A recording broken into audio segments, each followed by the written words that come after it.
Welcome back to the School Counseling Series podcast. I'm here with school counseling student Eliza Villalobos, and we're going to get to know her and about her experience and her journey in becoming a school counselor today. So first of all, I'd like to thank you, Eliza, for being here, just to share your experience a little bit, and I appreciate you doing that. So what educational experiences led you to want to become a school counselor? I feel like as a teacher, we conduct most of the strategies that a school counselor does. So, for example, we ensure that we establish a safe environment within the classroom. We prioritize creating a good rapport and creating strong relationships with the students. It was also when I taught a college readiness course for seniors that I realized, this is something that I might be interested in. So I pursued looking into the counseling career with mainly that in mind. However, now that I'm here and I've taken most of the courses already, I've gotten to learn what it's really about, the theories behind it, the actual purpose of it. And it's something that I'm really thankful and I'm really grateful that I'm pursuing at this time. I'm glad to hear that. And it sounds like it's something early on that you recognize when you're in the teacher's role. Is there anything else that's kind of stood out for you that really was so impactful that it kind of led you to really look at becoming a school counselor? Listening to the students' stories on a one-to-one, you get to see and learn a different side of them. And these students will have that trust to share their emotional problems. And I think that, of course, with the teachers having to teach a certain curriculum, there's not enough time to address these needs that the students have. And it's something that I would like to focus more on, to give the students that time and that attention to help them resolve their issues, the issues that they may be having that are interfering or creating a block with their academic success. Absolutely, and that makes sense. And then when you're in a teaching role, you're able to pick up on that pretty quickly. So that makes perfect sense. Absolutely. So tell me a little bit about what your experience has been like as a school counseling candidate in the Master of Science in School Counseling here at TAMIU. Anything stand out that has been beneficial to your growth? The flexibility of the program has been amazing. All the online courses, even though sometimes we do some of the courses or some of the tasks synchronous, most of it is asynchronous, which is it's a great advantage for our schedule, especially, with work and our home lives and stuff. The other thing that has stood out to me has been the rigorous courses. Even though they might be challenging, they provide a lot of information. They're comprehensive. They follow the accreditation needed for us to be prepared, and all of the courses provide us with the necessary resources and knowledge to prepare us to get certified.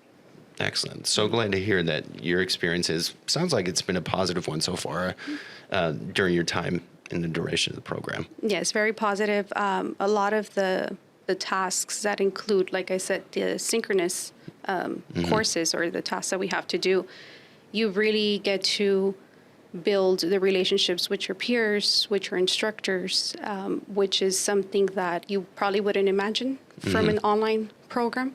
But, it has been very beneficial to have that experience. So what do you believe the role of a school counselor is? As a school counselor, I think that they are advocates for the students. They support the students in their academic, career, social-emotional needs, as well as now that I've gotten more deep into the courses, creating those comprehensive school programs, school counseling programs, and ensuring that you partner up with the stakeholders and everything is in the best interest of the students to help them succeed. Absolutely. Academically. Yeah, that makes perfect sense. And I think serving in that capacity is so beneficial, especially in the landscape of our society right now. So that makes a lot of sense. So as you're progressing to, gaining a position as a school counselor, and looking at the 4 delivery components of individual planning, guidance, curriculum, lessons, responsive services, support systems, how are you going to kind of look at how you're going to implement that into your Texas model for the comprehensive school counseling programs as you're looking at, building one of those programs? So one thing that I've noticed is the different time that we are recommended to spend depending on the school level that we're at. So for example, elementary teachers spend different times on some of the different components. I plan to specialize or to focus more on middle school or secondary level. And then with that time, I plan to incorporate direct services, some indirect, but more direct services, such as one-on-one with the students, perhaps classroom guidance lessons, small group sessions, and then also working with the parents and the rest of the staff within the school. And that makes a lot of sense. And how do you plan on assisting students in preparing for college and career? Okay, so college and career I love it. I am a strong believer of CTE.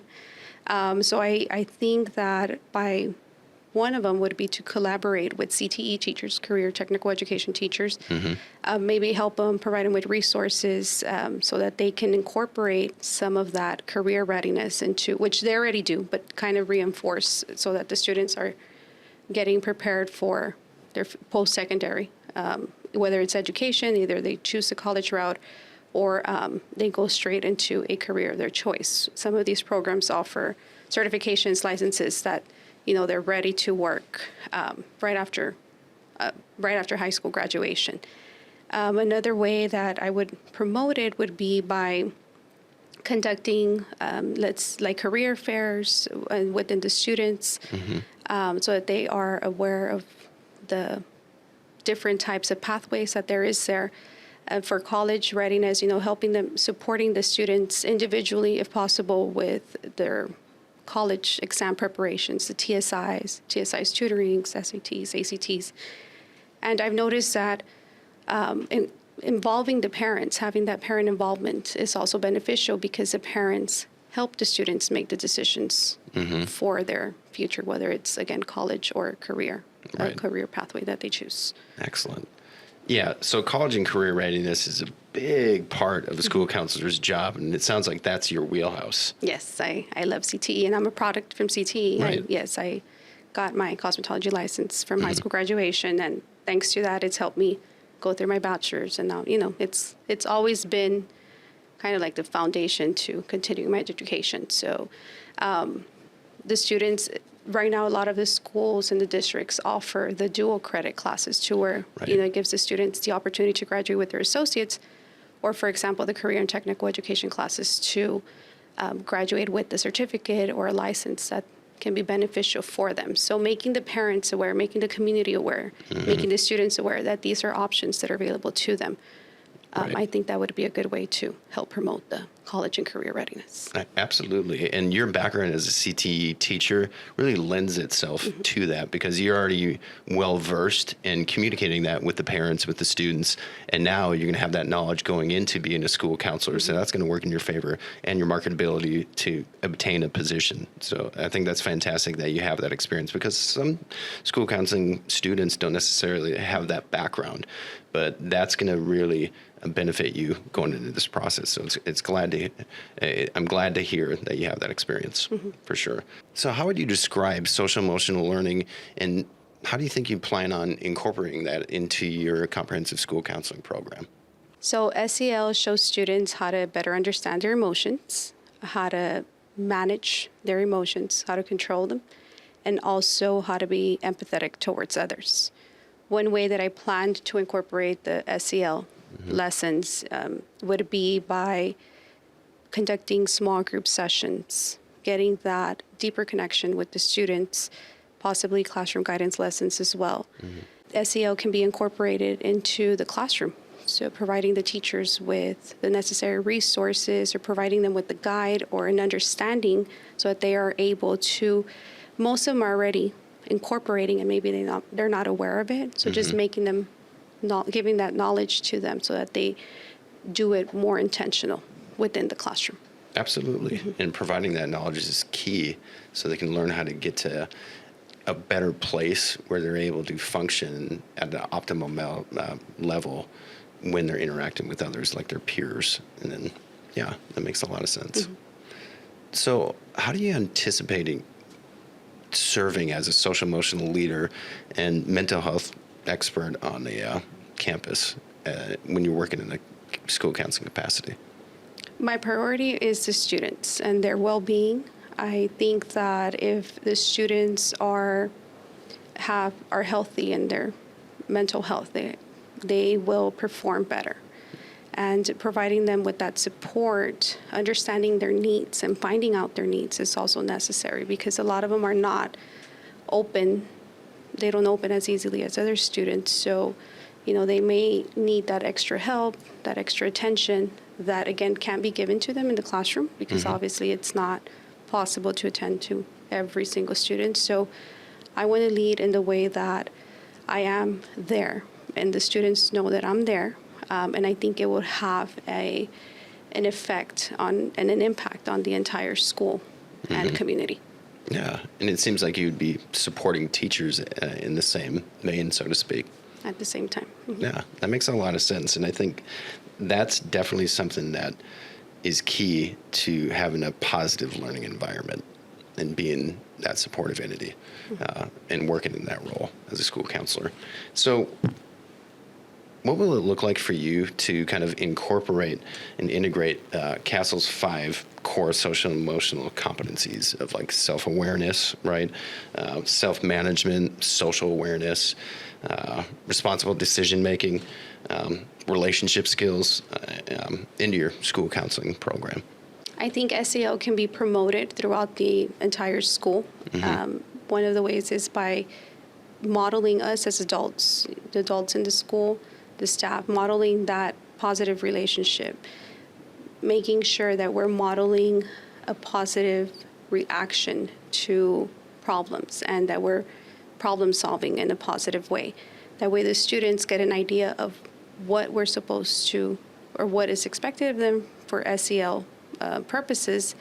Another way is that we can, again, support the teachers and they can incorporate SEL into their core curriculum. For example, they can, the students during math and science, they can work on collaboratively problem-solving skills. So that's, there's plenty of ways that we can incorporate the SEL curriculum as a school. And like they say, it is a team effort. But I understand that as a counselor's role, it would be my responsibility to ensure that is being developed, the people are provided with the necessary resources and the support.